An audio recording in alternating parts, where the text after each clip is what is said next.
Hi అండి, ఈరోజు మన రెసిపీ పుదీనా పలావ్. మీకు తెలుసా అండి, పుదీనా మనకి ఎంతో మేలు చేస్తుంది.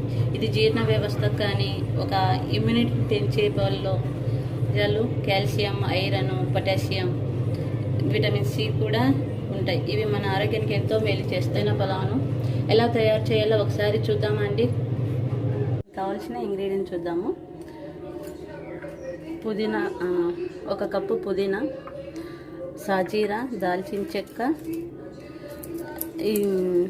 బిర్యానీ ఆకు, కొన్ని 4-5 లవంగాలు, జీడిపప్పు, రుచికి సరిపడే ఉప్పు, నిమ్మకాయ, మీడియం సైజు ఉల్లిపాయ, 3 పచ్చిమిర్చి, కరివేపాకు, కొత్తిమీర, రైస్, మనం ముందుగానే ఉడికించి పెట్టుకున్న రైస్. స్టవ్ వెలిగించి కడాయి పెట్టేసుకొని ఒక 2-3 టేబుల్ స్పూన్ ఆయిల్ అండి.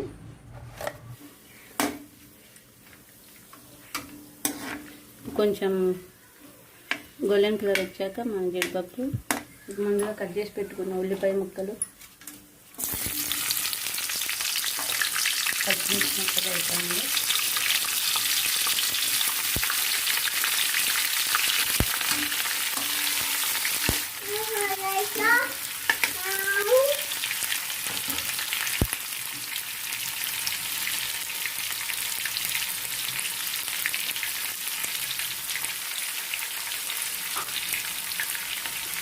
అందులో కొంచెం కరివేపాకు,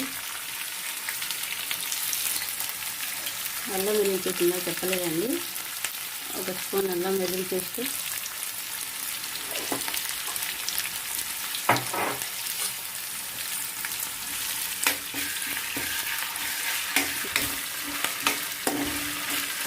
ఈ అల్లం వెల్లుల్లి పేస్ట్ మూగడిగా అంటుకుపోతుంది కదా, అందుకు కొంచెం ఫ్లేమ్ మీడియంలో పెట్టుకోండి.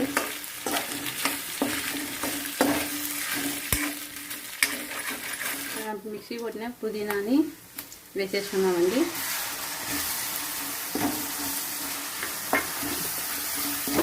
కొంచెం పచ్చివాసన పోయేంత వరకు వేపుకున్నాము.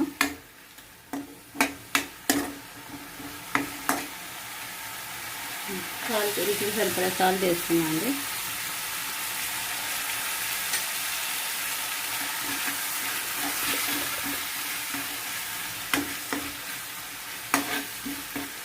అది చూసుకొని మీ రైస్ క్వాంటిటీని బట్టి సాల్ట్ చూసుకోండి.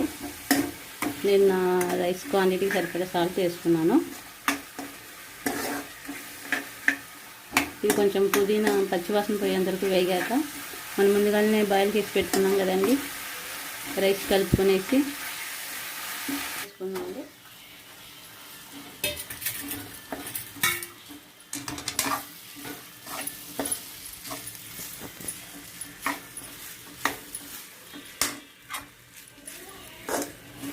కలిపేసుకున్నాం.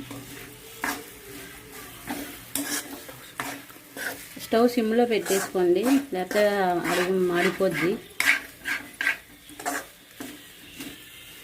ఇప్పుడు మొత్తం కలిపేసుకున్నాక ఫైనల్గా మనం లెమన్ ఉంది కదండి, ఆ లెమన్ జ్యూస్ పిండేసుకుంటే, స్టవ్ కట్టేసేసి లెమన్ జ్యూస్ పిండేసుకోండి, లేకపోతే వేడి మీద చేదు వచ్చేస్తుంది అనుకుంటున్నా. అందుకే నేను స్టవ్ కట్టేసి